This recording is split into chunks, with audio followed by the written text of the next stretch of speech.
প্রায় সময়ই মেজাজ হারিয়ে ফেলছেন অথবা খিটখিটে স্বভাবের হয়ে পড়ছেন, বা কখনো কখনো আপনার মন খারাপ হয়ে থাকছে, আর যার ফলে প্রবণতা হচ্ছে যে জাঙ্ক ফুড খেয়ে নেওয়ার, সে ধরনের যদি সমস্যা হয়ে থাকে তাহলে একবার নিজের ডায়েটটাকে চেক করতে হবে।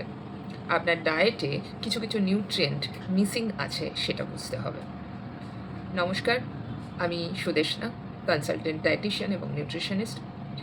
যদি আপনার মুড সুইং হয় ক্রমাগত, এবং যদি কথায় কথায় মেজাজ হারিয়ে ফেলেন, যদি খিটখিটে স্বভাবের হয়ে পড়েন, সেক্ষেত্রে বুঝতে হবে যে আপনার ডায়েটে ওমেগা 3 ফ্যাটি অ্যাসিড অর্থাৎ গুড ফ্যাট কম পরিমাণে আসছে।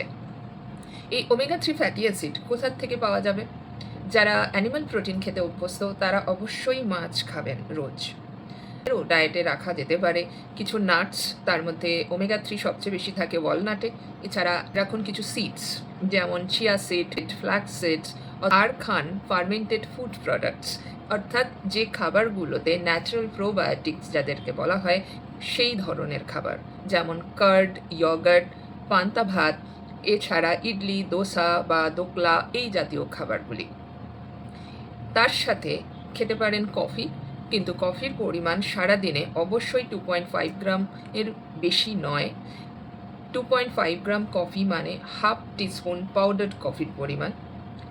ব্ল্যাক কফি খাওয়াই সব থেকে ভালো, এবং খাবার সময় অবশ্যই মর্নিং, আফটার লাঞ্চ বা ইভিনিং সময় কফি কিন্তু একেবারেই খাওয়া উচিত নয়। কফিতে কর্টিসল হরমোন অর্থাৎ স্ট্রেস হরমোনের পরিমাণ কম হয়, কিন্তু সেটা একমাত্র মর্নিংয়েই ব্ল্যাক কফি সুগার ছাড়া খাওয়াটাই সবচেয়ে ভালো। তাছাড়া ডার্ক চকলেট খেতে পারেন।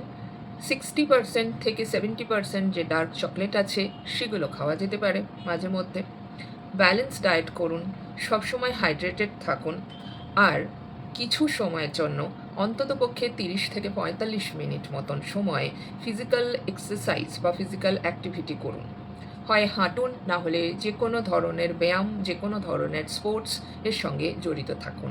সেখান থেকে হ্যাপি হরমোনস অর্থাৎ ডোপামিন, সেরোটোনিন এগুলো সিক্রেট হয়, তাতে আপনার মানসিক স্বাস্থ্য ভালো হবে। এছাড়া যেগুলো অ্যাভয়েড করবেন সেগুলো হলো কার্বোনেটেড ড্রিঙ্কস, যেগুলো আছে যে কোনো খাবারে সুগার লেভেল যেখানে বেশি সেগুলোকে অ্যাভয়েড করবেন।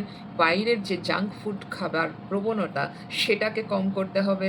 অ্যালকোহল স্মোকিংটা বন্ধ করতে হবে। ঘুমটা যাতে ঠিকভাবে হয়, দিনের মধ্যে অন্ততপক্ষে 6 ঘন্টা ঘুমানো খুব জরুরি।